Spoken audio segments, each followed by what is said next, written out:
ओम ओम। अनुशासन के बिना आसुरी तत्व नियंत्रण में नहीं रहते। रावण और दुर्योधन को ऐसे ही छोड़ देते तो आज हम लोगों का समाज शायद इस अवस्था में न जी पाता।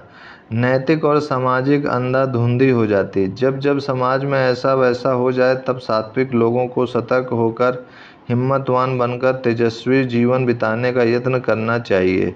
आप निर्भय रहें, दूसरों को निर्भय करें, सत्वगुण की वृद्धि करें। जीवन में दैवी बल चाहिए, आध्यात्मिक बल चाहिए। केवल व्यर्थ विलाप नहीं करना चाहिए कि हे मेरे भगवान, हे मेरे प्रभु, मेरी रक्षा करो, रक्षा करो। मैंने सुनी है एक कहानी। गुलाम नबीर ने रोजे रखे। थोड़ा बहुत भगत था और ठगतों के साथ दोस्ती भी थी। उसका धंधा चोरी करने का था। रोजे के दिनों में उसने चोरी छोड़ रखी थी। मित्रों ने समझाया, ऐसा भगतड़ा बनेगा तो काम कैसे चलेगा। फलाने किसान के वहाँ बढ़िया बैल आए हैं, जा खोल के ले आ। गुलाम नबीर बैल चुराने चला गया। नया सिक्खड़ था। बैल खोलकर ले जाने लगा तो बैल के गले में बंधी हुई घंटियां बजने लगीं। लोग जग गए और चोर का पीछा किया। गुलाम नबीर आगे चला तो पीछे हल्ला गुल्ला सुनाई देने लगा। उसने डर के मारे खुदा से प्रार्थना की, हे खुदा ताला, मैंने रोज़ा रखा है, मैं कमज़ोर हो गया हूँ, तो मुझे सहाय कर, मेरे ऊपर रहमत कर, दोबारा यह धंधा नहीं करूँगा, इस बार बचा ले। उसके हृदयाकाश में आकाशवाणी हुई, प्रेरणा मिली कि बैलों को छोड़कर भाग जा तो बच जाएगा, दोबारा चोरी मत करना। मालिक, मैं रोज़ा रख रहा हूँ, मुझ में दौड़ने की शक्ति नहीं है, दया करके आप ही मुझे बचाओ। अच्छा, तू दौड़ नहीं सकता है तो जल्दी से चलकर सामने वाली झाड़ी में छुप जा, बैलों को छोड़ दे। मुझ में इतनी भी शक्ति नहीं है, तू रहमत कर, तू रहमत कर। गुलाम नबीर इस प्रकार गिड़गिड़ाता रहा। इतने में लोगों ने आकर उसे पकड़ लिया। मूर्ख, बोलता है रहमत कर, रहमत कर।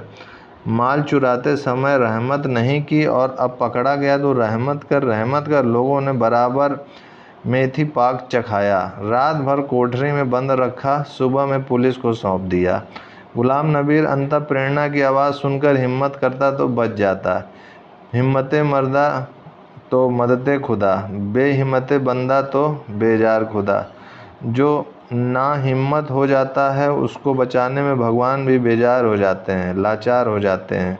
अपना पुरुषार्थ जगाना चाहिए, हिम्मतवान बनना चाहिए।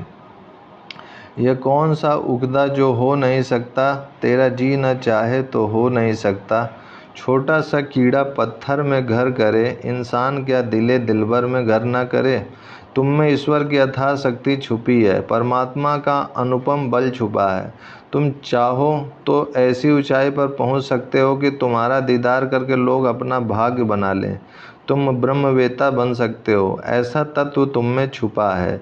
लेकिन अभागे विषयों ने, तुम्हारे नकारात्मक विचारों ने, दुर्बल ख्यालों ने, चुगली, निंदा और शिकायत की आदतों ने, रजो और तमोगुण ने तुम्हारी शक्ति को बिखेर दिया है। इसीलिए श्री कृष्ण कहते हैं, अभयम सत्व संशुद्धि। जीवन में दैवी संपदा के लक्षण भरो और निर्भय बनो। जितनी तुम्हारी आध्यात्मिक उन्नति होगी उतना ठीक से सामाजिक उन्नति भी होगी। अगर आध्यात्मिक उन्नति शून्य है तो नैतिक उन्नति मात्र भाषा होगी। आध्यात्मिक उन्नति के बिना नैतिक उन्नति नहीं हो सकती। नैतिक उन्नति नहीं होगी तो भौतिक उन्नति दिखेगी, लेकिन वास्तव में वह उन्नति नहीं होगी। जंजीरें होंगी तुम्हारे लिए, लोगों की नज़रों में बड़ा मकान, बड़ी गाड़ियाँ, बहुत रुपए पैसे दिखेंगे, लेकिन तुम्हारे भीतर टेंशन ही टेंशन होगा, मुसीबतें ही मुसीबतें होंगी। आध्यात्मिक उन्नति जितने अनुपात में होती है उतने अनुपात में नैतिक बल बढ़ता है। जितने अनुपात में नैतिक बल बढ़ता है उतने अनुपात में तुम जागतिक वस्तुओं का ठीक उपयोग और उपभोग कर सकते हो। लोग जगत की वस्तुओं का उपभोग थोड़े ही करते हैं, वे तो भोग बन जाते हैं, वस्तुएं उन्हें भोग लेती हैं। धन की चिंता करते करते सेठ को हार्ट अटैक हो गया तो धन ने सेठ को भोग लिया। क्या खाक सेठ ने भोगा धन को? कार में तो ड्राइवर घूम रहा है, सेठ तो पड़े हैं बिस्तर में। लड्डू तो रसोइयाँ उड़ा रहा है, सेठ तो डायबिटीज से पीड़ित है। भोग तो नौकर चाकर भोग रहे हैं और सेठ चिंता में सूख रहे हैं। अपने को सेठ साहब और सुखी कहलाने वाले तथाकथित बड़े बड़े लोगों के पास अगर सत्वगुण नहीं है तो उनकी वस्तुओं का उपभोग दूसरे लोग करते हैं। तुम्हारे जीवन में जितने अनुपात में सत्वगुण होगा उतने अनुपात में आध्यात्मिक शक्तियाँ विकसित होंगी। जितने अनुपात में आध्यात्मिक शक्तियाँ होंगी उतने अनुपात में नैतिक बल बढ़ेगा। जितने अनुपात में नैतिक बल होगा उतने अनुपात में व्यवहारिक सच्चाई होगी।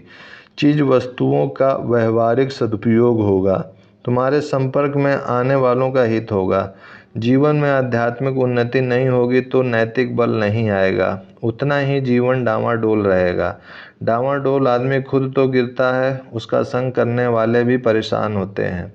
इंद्रियों का दमन नहीं करने से सूक्ष्म शक्तियाँ बिखर जाती हैं तो आध्यात्मिक उन्नति नहीं होती।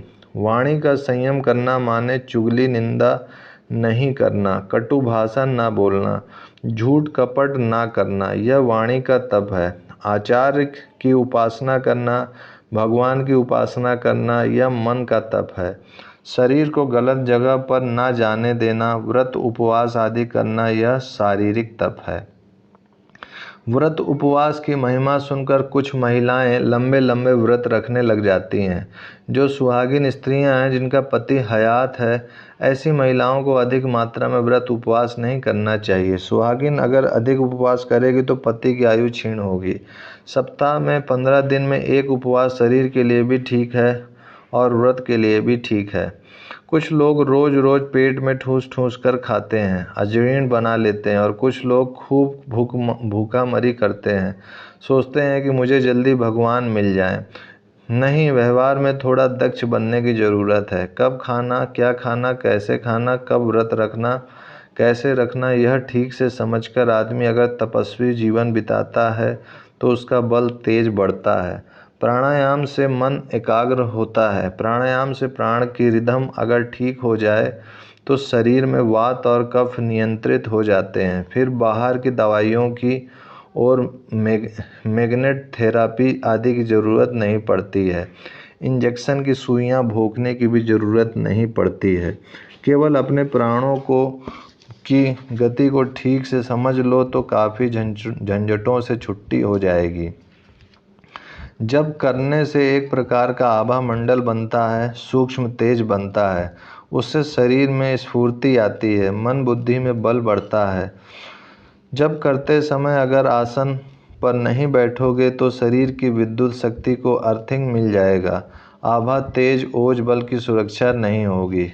अतः आसन पर बैठकर प्राणायाम जप तप ध्यान भजन करना चाहिए। शरीर तंदुरुस्त रहेगा, मन एकाग्र बनेगा, बुद्धि तेजस्वी होगी, जीवन में सत्वगुण की वृद्धि होगी।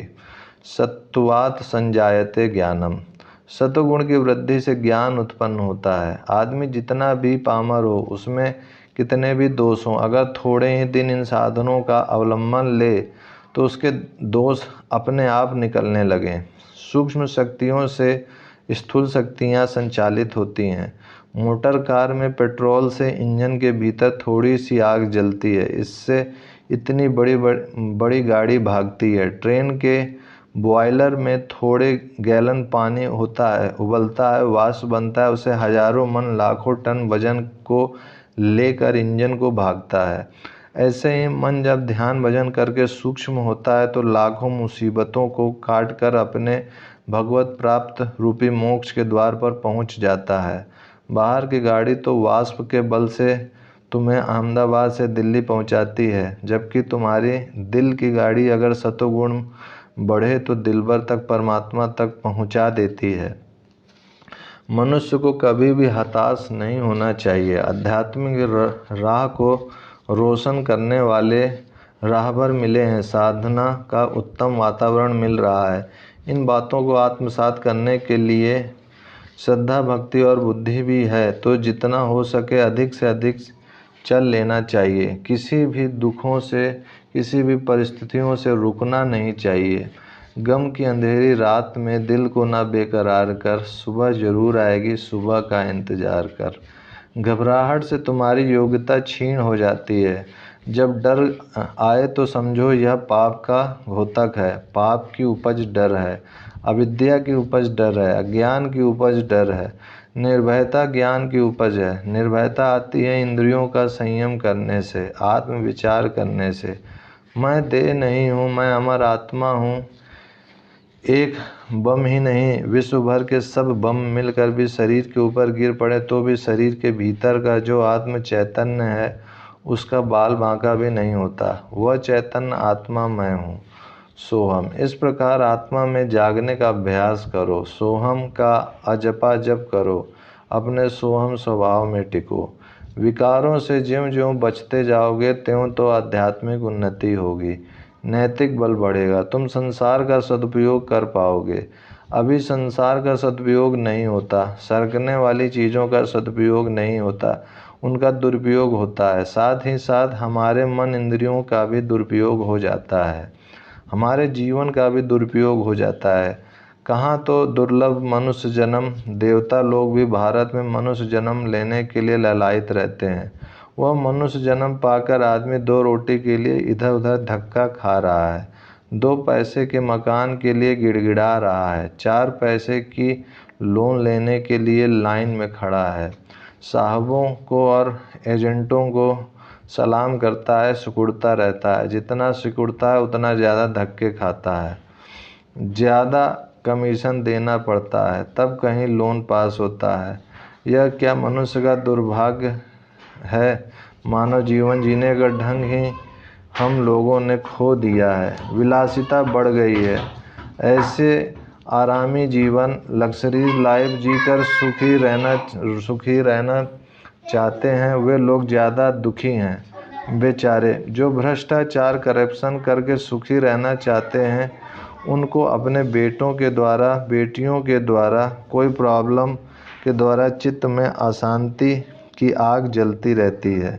अगर आराम चाहे तू दे आराम, खलकत को सताकर गैर लोगों को मिलेगा कब अमन तुझको। दूसरों का बाह्य ठठारा देखकर अपने शांतिमय, आनंदमय, तपस्वी और त्यागी जीवन को धुंधला मत करो। सुख वैभव की वस्तुएं पाकर जो अपने को सुखी मानते हैं उन पर तो हमें दया आती है, लेकिन ऐसे लोगों को सुखी समझकर उन जैसे होने के लिए जो लोग नीति छोड़कर दुराचार के तरफ लगते हैं उन पर हमें दुगनी दया आती है। ये लोग जीवन जीने का ढंग ही नहीं समझते। बढ़िया मकान हो, बढ़िया गाड़ी हो, बढ़िया यह हो, बढ़िया वह हो तो आदमी सुखी हो जाए। अगर ऐसा होता तो रावण पूरा सुखी हो जाता, दुर्योधन पूरा सुखी हो जाता। नहीं नहीं, ऐसा नहीं है। शक्कर खिला शक्कर मिले, टक्कर खिला टक्कर मिले। नेकी का बदला नेक है, बदों को बदी देख ले। दुनिया ने जाने इसको मियाँ सागर किया मझधार है, औरों का बेड़ा पार तो तेरा बेड़ा पार है। कलयुग नहीं करजुग है, यह इस हाथ दे उस हाथ ले। मैंने सुनी है एक सत्य घटना।